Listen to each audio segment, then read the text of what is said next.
Capítulo 6 – Sustos e reveses. Era 1960, ano de eleição presidencial, e Martin Luther King hesitava em apoiar um candidato. Estava cansado de ver os políticos usarem a causa dos negros para aumentarem a própria popularidade durante as campanhas e esquecerem todas as promessas após as eleições. Quando John Kennedy foi escolhido pela convenção do Partido Democrata e Richard Nixon pelos republicanos, o reverendo não quis dar seu apoio público a nenhum dos dois. Embora Kennedy houvera tocado a questão dos direitos civis com muito mais fervor e com propostas mais novas do que Nixon. King não pretendia se envolver com nenhum dos lados. Era cético em relação às promessas dos políticos. Não é hora de falar a favor da integração. É preciso viver por ela, dizia. Algumas semanas antes da eleição, o reverendo uniu-se a um grupo de estudantes num sit-in, em uma lanchonete de uma grande loja de Atlanta. Foram todos imediatamente presos. Foi uma espécie de retiro para nós, escreveria um estudante. Falamos sobre não violência, Gandhi, cristianismo e amor. Cantamos e tivemos períodos de meditação. 4 dias depois, quando o prefeito de Atlanta concordou em negociar com os comerciantes o fim da segregação nas lanchonetes, os estudantes foram libertados, mas King continuou retido. Autoridades de um outro condado da Geórgia haviam solicitado que ele fosse entregue à justiça local. Alguns meses antes, King atravessara o condado de DeKalb, levando a escritora branca Lillian Smith em seu carro. Vendo um homem negro e uma mulher branca juntos, um policial interceptara-os e King descobrira, infelizmente, que sua carteira de motorista estava vencida. Julgado por dirigir com habilitação prescrita, fora condenado a pagar uma multa de $25 e 1 ano de liberdade condicional. Agora, os policiais de DeKalb diziam que, embora tivesse sido preso em outro condado, King havia infringido a regra de sua liberdade condicional, por ter sido novamente detido antes de expirar o prazo de 1 ano. Conseguiram, assim, levá-lo a mais um julgamento, no qual foi considerado culpado, sem direito à fiança e condenado a 4 meses de trabalhos forçados. Na mesma noite, ele foi transferido da cadeia do condado de DeKalb para a penitenciária Radyville, uma fortaleza para delinquentes perigosos, situação no coração do território da Ku Klux Klan. Quando os familiares de King descobriram para onde ele havia sido mandado, ficaram desesperados. Mas então Coretta recebeu um telefonema de John Kennedy, que lhe prometeu fazer tudo o que tivesse ao seu alcance para proteger o reverendo. 3 dias depois, no dia 28 de outubro, King foi libertado sob fiança e diante da multidão que aguardava na Igreja Batista Ebenezer. Disse: o senador Kennedy foi muito corajoso ao fazer isso. Ele estava agindo segundo os princípios e não por conveniência. Alguns dias mais tarde, Kennedy venceu as eleições por uma pequena diferença de votos. Tinha conquistado quase 75% dos votos dos negros, e isso foi decisivo para sua vitória. King se encontrou com Kennedy pouco depois de empossado na presidência. Ficou desiludido ao ver que o novo presidente relutara em propor uma legislação sobre os direitos civis a um Congresso que era sabiamente hostil à causa dos negros.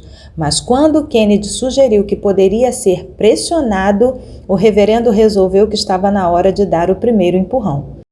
Naquela primavera, o Congresso da Igualdade Racial, liderado por James Farmer, começou a testar as decisões da Suprema Corte que baniam a segregação em trens e ônibus interestaduais e em seus terminais.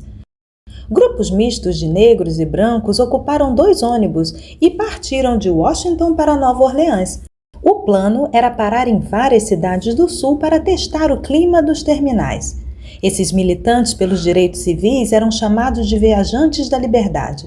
Para testemunhar seu apoio ao movimento, King jantou com um grupo deles, quando passavam por Atlanta, em direção à cidade de Birmingham e Montgomery, onde os filiados da SCLC esperavam pelo ônibus de teste.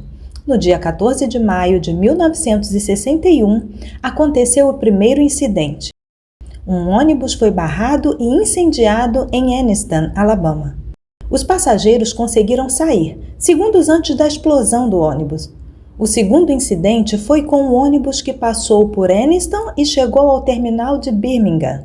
Lá, um grupo de membros da Ku Klux Klan esperava por ele e surrou os viajantes da Liberdade com canos de chumbo, correntes de bicicleta e paus, durante 15 minutos, antes que a polícia aparecesse. Os policiais haviam concordado em dar tempo para que os membros da clã usassem de sua habitual violência. Gravemente feridos, os passageiros do ônibus foram transportados para Nova Orleans de avião. Apesar dos acontecimentos, um grupo de estudantes da região resolveu continuar a viagem da Liberdade de Birmingham até Montgomery. E para evitar novas violências por parte dos racistas, o secretário da Justiça Robert Kennedy, irmão mais novo do presidente, enviou um representante do ministério à cidade, com ordens de ajudar os jovens a embarcarem no ônibus. No entanto, a chegada à rodoviária de Montgomery foi uma repetição do que ocorrera em Birmingham. Horrorizado, King assistiu às cenas de violência pela televisão e resolveu ir a Montgomery imediatamente. Robert Kennedy pediu-lhe que não fosse, dizendo que não podia garantir a sua proteção. Mas King sentiu que era seu dever ficar ao lado daqueles corajosos homens. Ser abatido em um movimento que visa salvar a alma de uma nação é uma morte redentora. Martin Luther King Jr. Na noite seguinte, durante uma assembleia na igreja de Abernathy, na qual o reverendo King discursava, um grupo de brancos cercou o edifício e começou a atacá-lo com pedras e granadas. O presidente John Kennedy enviou tropas federais que conseguiram resgatar King e seus seguidores somente de madrugada. Os viajantes da Liberdade continuaram sua luta durante o verão. Enquanto isso, King arrecadava dinheiro para pagar fianças dos participantes do movimento que eram presos. No outono, o secretário da Justiça convenceu a Comissão Interestadual de Comércio a promulgar uma legislação que acabasse com a segregação nas rodoviárias, mas ainda se passariam 2 anos até que essas leis começassem a ser obedecidas e as estações de ônibus se tornassem lugares seguros para os negros. Durante o período das viagens da Liberdade, King percebeu o poder da imprensa. Os ataques da clã haviam sido registrados em detalhes pelos grandes jornais e redes de televisão e, consequentemente, as consciências começavam a despertar em todo o país. Pesquisas de opinião pública mostravam um expressivo aumento da solidariedade em relação à causa dos direitos civis. Mas a segregação ainda era um fato corriqueiro na vida do Sul. Certo dia, a filha dos King, York, na época com 6 anos, viu na televisão a publicidade de um novo parque de diversões só para brancos em Atlanta. Achando o parque maravilhoso, a menina pediu aos pais que a levassem para conhecê-lo. Então Martin e Coretta tiveram de explicar-lhe a segregação e por que ela não podia ir àquele parque. York, você é alguém, disseram, tal como seus pais lhe haviam dito, e antes deles os seus avós. Mas uma geração estava aprendendo a segregação. Mas havia uma diferença. Martin e Coretta podiam contar a York com orgulho que seu pai estava trabalhando para que lugares como aquele fossem abertos a todas as crianças. E realmente, 2 anos mais tarde, o parque passou a funcionar para negros e brancos, e os King puderam levar a filha até lá. Na ocasião, muitas famílias brancas os reconheceram e disseram-lhes que estavam felizes em vê-los se divertindo no parque. No início da década de 60, King mantinha a SCLC atuante em muitas frentes, registrando eleitores, promovendo seminários sobre a não-violência e ajudando outros grupos, como os Viajantes da Liberdade, sindicatos e a SNCC. Em 1962, o reverendo recebeu um pedido de ajuda de um movimento negro em Albany, uma pequena cidade do sudoeste da Geórgia que durante a época da escravatura havia sido o centro de comércio de escravos da região. Lá, King discursou em uma assembleia e participou de uma passeata pela integração dos lugares públicos. Foi preso, assim como os outros participantes, mas dessa vez foram tratados decentemente.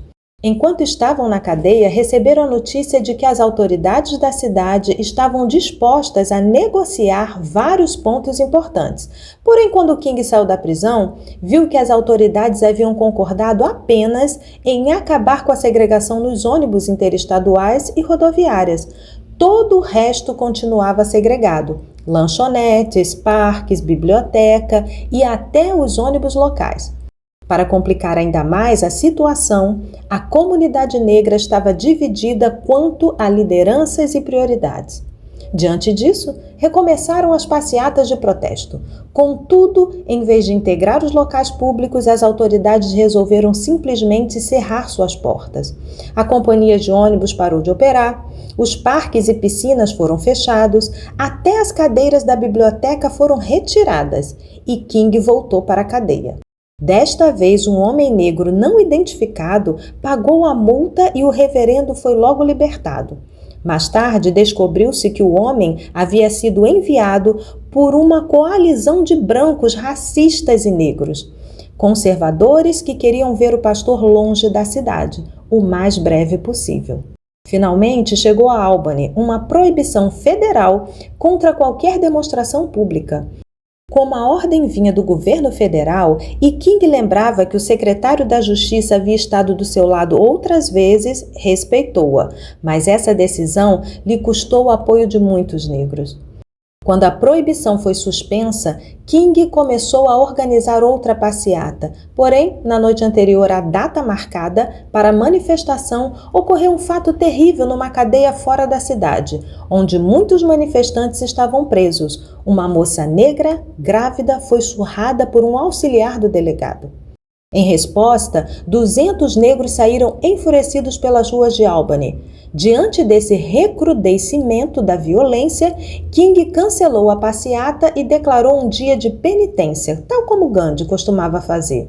Visitou toda a comunidade negra da cidade pedindo a seus membros que não cometessem nenhum ato violento.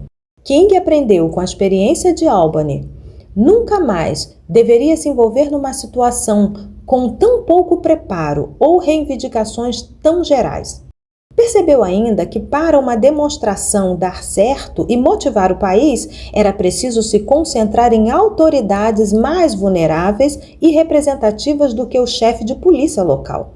Descobriu mais uma coisa naquela cidade, uma coisa terrível. Os agentes do FBI no sul aparentemente estavam cooperando com as autoridades locais para fazer cumprir as leis sulistas. Em vez de investigarem desrespeitos aos direitos civis, também foi em Albany que King teve a primeira visão de um grande inimigo, J. Edward Hoover, o velho chefe do FBI. Se você gostou desse vídeo, então deixe o seu like, se inscreva aqui no canal e aproveite para compartilhar com outras pessoas.